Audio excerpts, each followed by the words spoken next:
اہم خبر سے آپ کو آگاہ کر رہے ہیں کہ متنازع تقریر کیس میں آزاد کشمیر ہائی کورٹ کا بڑا فیصلہ، سردار تنویر الیاس سابق وزیر اعظم ہو گئے۔ آزاد کشمیر ہائی کورٹ نے وزیر اعظم آزاد کشمیر سردار تنویر الیاس کو توہین عدالت کیس میں نااہل قرار دے دیا ہے۔ اہم خبر سے آپ کو آگاہ کر رہے ہیں متنازع تقریر کیس میں آزاد کشمیر ہائی کورٹ کا بڑا فیصلہ یہ سامنے آیا ہے۔ سردار تنویر الیاس سابق وزیر اعظم ہو گئے۔ آزاد کشمیر ہائی کورٹ نے وزیر اعظم آزاد کشمیر سردار تنویر الیاس کو توہین عدالت کیس میں نااہل قرار دے دیا ہے۔ متنازع تقریر کیس میں آزاد کشمیر ہائی کورٹ کا یہ بڑا فیصلہ سامنے آیا ہے۔ سردار تنویر الیاس سابق وزیر اعظم ہو گئے۔ آزاد کشمیر ہائی کورٹ نے وزیر اعظم آزاد کشمیر سردار تنویر الیاس کو توہین عدالت کیس میں نااہل قرار دے دیا ہے۔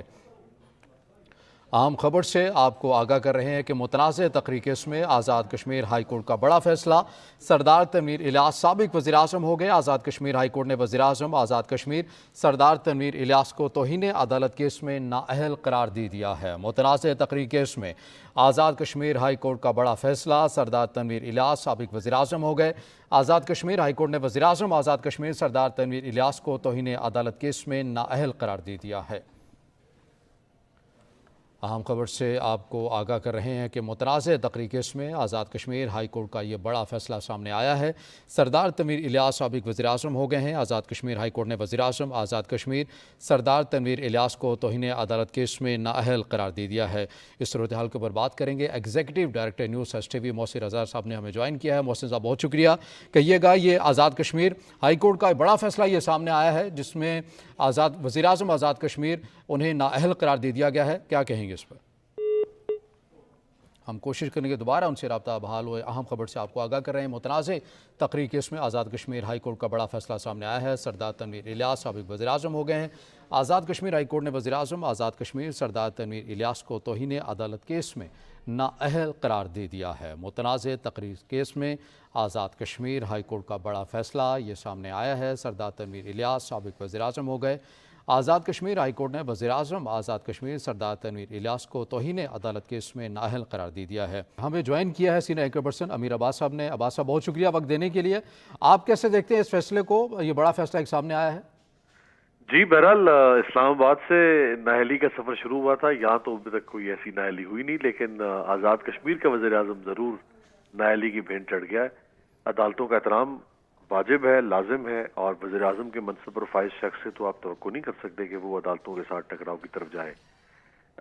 جیسے بتا رہے تھے محسن صاحب، ان کا جو سیاسی کریئر ہے یہ ایک نووارد قسم کے سیاستدان تھے۔ سیاستدان تو ان کو کہا ہی نہیں جا سکتا، پہلی دفعہ یہ منتخب ہوئے اور انہوں نے اپنی ہی پارٹی کے اندر پھوٹ ڈال دی، یعنی تحریک انصاف کے اندر، اور اپنی پارٹی میں ایک علیحدہ گروپ بنانے کے لیے نکلے، اور ان کو پھر وزیر اعظم بنانا پڑا عمران خان صاحب کو۔ خیر یہ صرف عمران خان صاحب کی نہیں، یہ اور بھی بہت سارے لوگوں کے قریبی رہے ہیں اور ان کو آشیرواد حاصل رہی ہے طاقتور حلقوں کی بھی۔ ابھی ان کی جو نااہلی ہے، ویسے تو فل کورٹ نے ان کو نااہل قرار دیا ہے، لیکن ممکن ہے کہ ان کی نااہلی کے پیچھے کچھ اور محرکات بھی ہو سکتے ہیں۔ وقت کے ساتھ ساتھ شاید وہ چیزیں بھی سامنے آئیں، لیکن عدالت نے اپنے وزڈم کا مظاہرہ کیا ہے اور اس کو ہم سب احترام کی نظر سے دیکھتے ہیں۔ ٹھیک ہے، یہ بھی ابھی خبر سامنے آ رہی ہے کہ سردار تنویر الیاس جو ہے وہ سپریم کورٹ پہنچ چکے ہیں، وہاں بھی یہ معاملہ رکھیں گے، لیکن اس میں بار بار یہ چیزیں بھی سامنے آ رہی ہیں کہ بارہا مہلت بھی دی گئی، لیکن جس طرح کہ محسن صاحب نے بھی کہا کہ جس طرح سے متنازع بنانے کی جو روش ہے ایک ججز کو ہو یا دیگر اداروں کو ہو، تو یہ بعض اوقات جو سیاستدان ہے عباس صاحب یہ اس چیز کو ایسے لیتے ہیں کہ آزادی اظہار رائے کے ضمن کے اوپر لے لیتے ہیں، مگر حالیہ دنوں کے اندر یا ایک سال کی اگر بات کریں تو بہت زیادہ شدت کے ساتھ ہم نے دیکھا ہے کہ اداروں کے اوپر حملے تواتر کے ساتھ ہو رہے ہیں سیاستدانوں کی جانب سے۔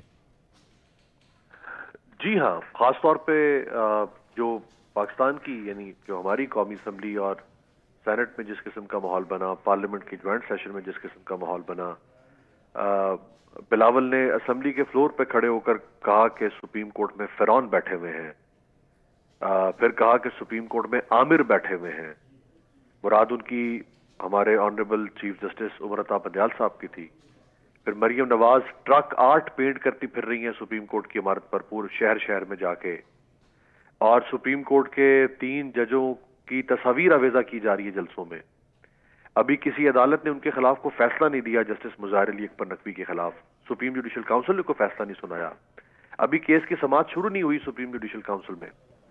لیکن عطا تارڑ صاحب سے لے کے مریم نواز صاحبہ سے لے کے شہباز شریف صاحب سے لے کے وہ سب ان کو کرپٹ کہتے پھر رہے ہیں اور ان کے اوپر ایک پورا محاذ کھول دیا گیا ہے. بلکہ پرائم منسٹر نے تو اسمبلی کے فلور پہ کھڑے ہو کر کہا کہ چیف جسٹس صاحب آپ کے ساتھ جو جج بیٹھتے ہیں ان کا کردار دیکھیں کیا ہے, اور انسان اپنی صحبت سے پہچانا جاتا ہے. سو میرا تو نہیں خیال کہ شاید اس سے زیادہ کوئی سخت زبان, ہاں سخت زبان کئی لوگوں نے استعمال کی ہے, لیکن جو یہ گزشتہ 4-6 مہینوں سے ہم مسلم لیگ نون اور پیپلز پارٹی کا لب و لہجہ دیکھ رہے ہیں, اس کی مثال یہاں انہوں نے ہی پہلے بھی ریکارڈ قائم کیا تھا, اپنے ریکارڈ کو انہوں نے ہی توڑا ہے. ان کا آخری ریکارڈ 2016 میں پیناما کیس میں قائم ہوا تھا. اس وقت بھی جب کیسز ان کی عدالتوں میں تھے تو یہ ان کی خاص ٹیکنیک ہے ججوں کو اور عدالتوں کو دباؤ میں لانے کے لیے ان پر چڑھائی کر دی جائے. اور اس وقت انہوں نے کہا طلال چودھری صاحب نے کہ نواز شریف جڑا والا میں کھڑے ہو کر, نواز شریف یہ عدالتوں میں بت بیٹھے ہوئے ہیں. تو کیا نواز شریف کو بت شکن تھا کہ وہ بتوں کو پاش پاش کرتے؟ یہ کیا لب و لہجہ کیا بیانیہ تھا. پھر دانیال عزیز نے کیا کچھ کہا, پھر نہال ہاشمی نے کہا کہ تمہارے لیے زمین کو تنگ کر دیں گے تمہارے اور تمہارے بچوں اور تمہاری خاندان کے لیے. اور وہ بھی سپریم کورٹ کے ججوں کے بارے میں. اور ابھی بھی جب کیسز ان کے لگے یا سیاسی جہاں پہ مفاد تھا تو پھر عدالت کو دباؤ میں لانے کے لیے اس سے بھی زیادہ سخت زبان استعمال کرنا شروع کر دی گئی. سو اب دیکھیں, ایک پریزیڈنٹ تو یہ ہے. بہرحال یہ پھر معاملہ رکے گا کہاں جا کر؟ عباس صاحب آپ کیا سمجھتے ہیں؟ کیونکہ یہ جس طرح آپ نے متعدد ایگزامپل جو ہیں وہ آپ نے دے دی ہیں, دیگر بھی جو جماعتیں ہیں ان کی بھی کچھ ایسی روش آتی ہے, کوئی خلاف اگر فیصلہ آ جائے ان کے تو پھر ہم دیکھیں اگر قیادت نہیں تو کارکنان کی جانب سے ان کی تصاویروں کے اوپر کس طرح سے جو ریئیکٹ کیا جاتا ہے وہ بھی ہمارے سامنے ہے. تو یہ سلسلہ رکے گا کہاں؟ اگر آپ عدالتوں کے فیصلے نہیں مانیں گے تو اس ریاست کے اندر تو پھر جنگل کا قانون بن جائے گا. بن چکا ہے نا بھائی, جنگل کا قانون تو بن چکا ہے. 14 جنوری کو آپ کے ہاں 2 اسمبلیاں تحلیل ہوئی ہیں اور 14 اپریل کو ایک طرح سے 3 مہینے 90 دن پورے ہو گئے ہیں. آج سے 5 دن کے بعد اسمبلیاں حق نمائندگی سے محروم ہیں, 2 صوبے حق نمائندگی سے محروم ہیں. اور یہ جو جمہوریت کے چیمپئن یہ کہتے ہیں مزید 6 مہینے تک ہم الیکشن نہیں ہونے دیں گے, یعنی 9 مہینے تک, جنوری سے لے کر 8 اکتوبر تک 9 مہینے تک پاکستان کے جمہوریت کے چیمپئن, آئین کے چیمپئن کہتے ہیں کہ ہم 2 صوبوں کے عوام کو حق نمائندگی سے محروم رکھیں گے, ہم منتخب ایوان کو معطل رکھیں گے. یہ تو ڈکٹیٹر بھی اتنا بڑا جگرے والا کام کرنے سے پہلے سوچتا ہوگا کہ میں دیکھیں نا, پرویز مشرف 12 اکتوبر 1999 کو آیا, اس نے بھی 2002 میں اوائل میں انتخابات کروا کے جیسی تیسی بھلے کنگز پارٹی بنائی, جو بھی کیا, کم از کم آن دی فیس آف اٹ اس نے بھی اسمبلی بحال کر دی. یہ تو جمہوریت کے چیمپئن کل گولڈن جوبلی منا رہے ہیں اور آج آئین کے ساتھ مذاق ہو رہا ہے. اب کشمیر میں جو پی ٹی آئی کے لوگ ہیں وہ تو کہیں گے کہ اس کا مطلب ہے کہ جیسے پہلے بلوچستان والے شکوہ کرتے ہیں کہ پنجاب بڑا ہے وہ ہمارے ساتھ یہ کرتا ہے, سندھ والے شکوہ کرتے رہے ہیں, تو آپ پھر کشمیر والے بھی شکوہ کر لیں گے کہ یہ ہم تو ستیلے ہیں. ویسے یہ شکوہ نون لیگ والے بھی کرتے ہیں, نون لیگ والے بھی کرتے ہیں. تو اب یہ بھی شکوہ کریں گے کہ بھائی اسلام آباد کا وزیر اعظم جو ہے وہ اس کی بھتیجی, اس کی پارٹی صبح شام عدالتوں کو جوتے مارے یا کچھ بھی کرے, کچھ نہیں ان سے پوچھے گا کوئی. لیکن ہمارے وزیر اعظم نے اگر کوئی بات کہہ دی ہے, بھلے وہ غلط ہے, قابل سزا ہے, اس کے اوپر ہونی چاہیے نااہلی, اور ہمیں نااہل کر دیا گیا ہے. سو یہ دیکھیں نا, اب یہ بڑی دلچسپ صورتحال ہے کہ اگر جج توہین عدالت کے اوپر نوٹس نہ لیں تو ہم تنقید کرتے ہیں کہ بھائی جج تو نوٹس نہیں لیتے ہیں, جج خاموش بیٹھے ہوئے ہیں. اگر نوٹس لیتے ہیں, ایک جگہ پہ لیتے ہیں, 4 جگہ پہ نہیں لیتے, تو پھر بھی تنقید ہوتی ہے کہ یہ بھی تقسیم ہو رہی ہے یا تخصیص ہو رہی ہے. لینا ہے تو ہر جگہ پہ لیں, نہیں لینا تو کہیں نہ لیں. تو ہم نے میرا خیال ہے ججوں کو بھی کنفیوز کر دیا ہوا ہے, عدالتوں کو بھی کنفیوز کر دیا ہوا ہے.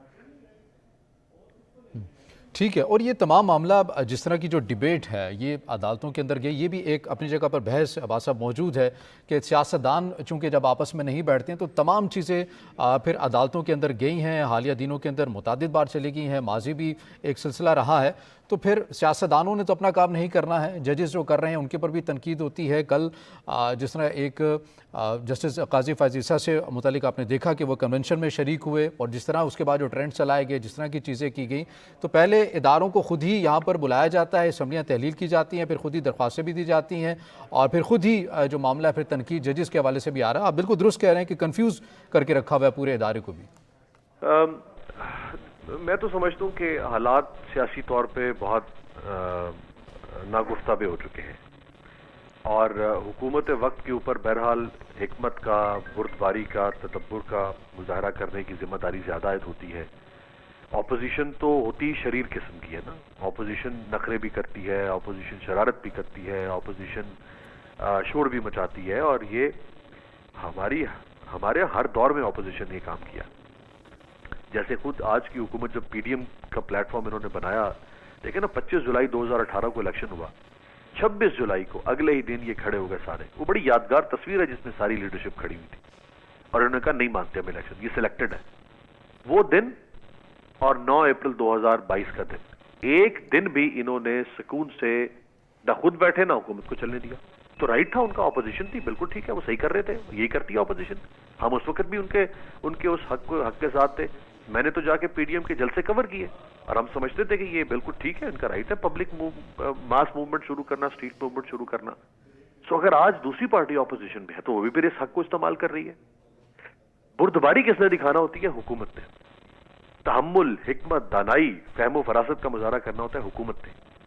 حکومت جو ہے نا وہ بگڑے ہوئے بچے کی طرح بیہیو نہیں کرتی ہے۔ حکومت ضدی مگر بچے کی حکومت طرح ساتھ میں یہ بھی کہتی ہے نا کہ ہم گفتگو کرنے کی کوشش کرتے ہیں، مگر ایسی قیادت بھیج دی جاتی ہے جن کو خود ہی ان کو سیریس نہیں لیا جاتا۔ دیکھیں صریحاً غلط بات کر رہے ہیں، صریحاً غلط بات کر رہے ہیں۔ انہوں نے کوئی سنجیدہ کوشش نہیں کی ہے مذاکرات کی۔ اگر کی ہوتی تو کل آصف علی زرداری صاحب یہ بتاتے سب سے پہلے کہ ہم نے فلاں موقع پر یہ کوشش کی، تو لیکن ہماری اگر یہ گتھی نہ سلجھی تو آپ کو لگتا ہے کہ پھر کوئی تیسری طاقت آئے گی جو بٹھائے گی ان ساروں کو، یا پھر انہیں خود ہی اب بیٹھنا ہے؟ تیسری طاقت، ویسے یہ تو کہتے ہوئے بھی شرمندگی محسوس ہوتی ہے نا یار کہ اب تیسری طاقت آئے اور وہ آ کے ان کو سمجھائے، بٹھائے، ان کو ڈنڈا لے کے ہانکے، کوئی اچھی بات تو نہیں ہے نا۔ اور اگر تیسری طاقت نے آنا ہوتا تو تیسری طاقت دیکھ رہی ہے اتنے عرصے سے کہ ملک کا تماشا اڑ رہا ہے، مذاق اڑ رہا ہے، ملک کا معیشت تباہ ہوئی پڑی ہے، آپ کی کوئی ایک انڈیکیٹر نہیں ہے جو پچھلے ایک سال میں امپروو بر وہ دیکھ رہے ہوں کہ ہماری شمولیت سے پہلے ہمارے پر تنقید ہوتی تھی، تو چلیے تماشا دیکھ لیتے ہیں، اگر یہ خود بیٹھ گئے تو اچھی بات ہے، نہیں تو ایٹ دین پھر انہیں آنا پڑے گا۔ بات صاحب ہمارے ساتھ ہی رہیے۔